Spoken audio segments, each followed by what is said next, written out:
Camarade A. Si tu parles, tu meurs. Si tu ne parles pas, tu meurs. Alors,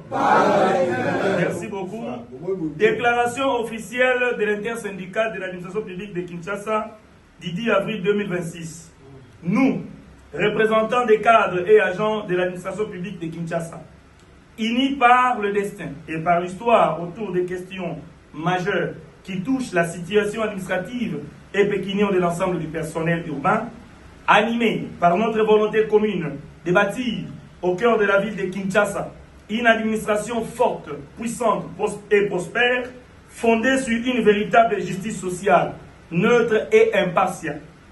Considérant que les retards de paiement des rémunérations des travailleurs ou agents publics urbains, avec ses corollaires, le cumul d'aérés et l'abandon du personnel à son triste sort par l'employeur, constituent une infraction et crime qui expose à l'employeur, donc l'État, à des amendes conformément aux prescrits de la loi par leurs multiples vicissitudes, sont à l'origine du découragement du personnel de l'État de rendre régulièrement et l'ensemblement de beaux et loyaux services à l'État congolais pour l'intérêt supérieur de la population. Affirmant notre détermination à impulser le gouvernement provincial de Kinshasa à la sauvegarde et à la consolidation de la paix sociale durable au sein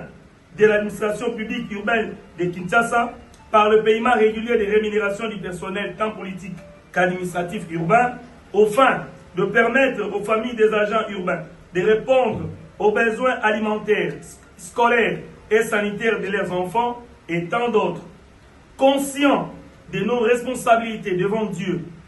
le peuple quinois et les personnels administratifs quinois que nous représentons ici.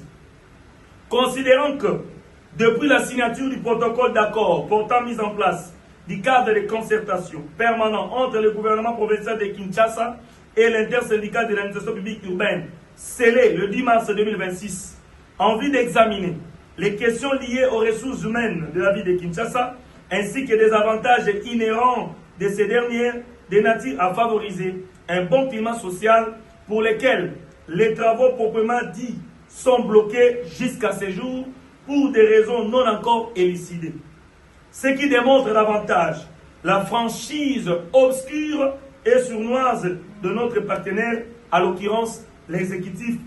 provincial.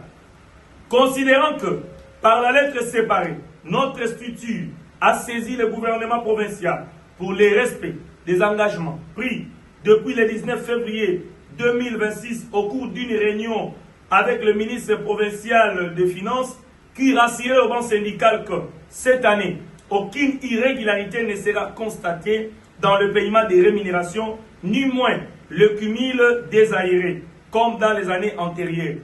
Propos qui a été soutenu par le ministre provincial de la fonction publique et budget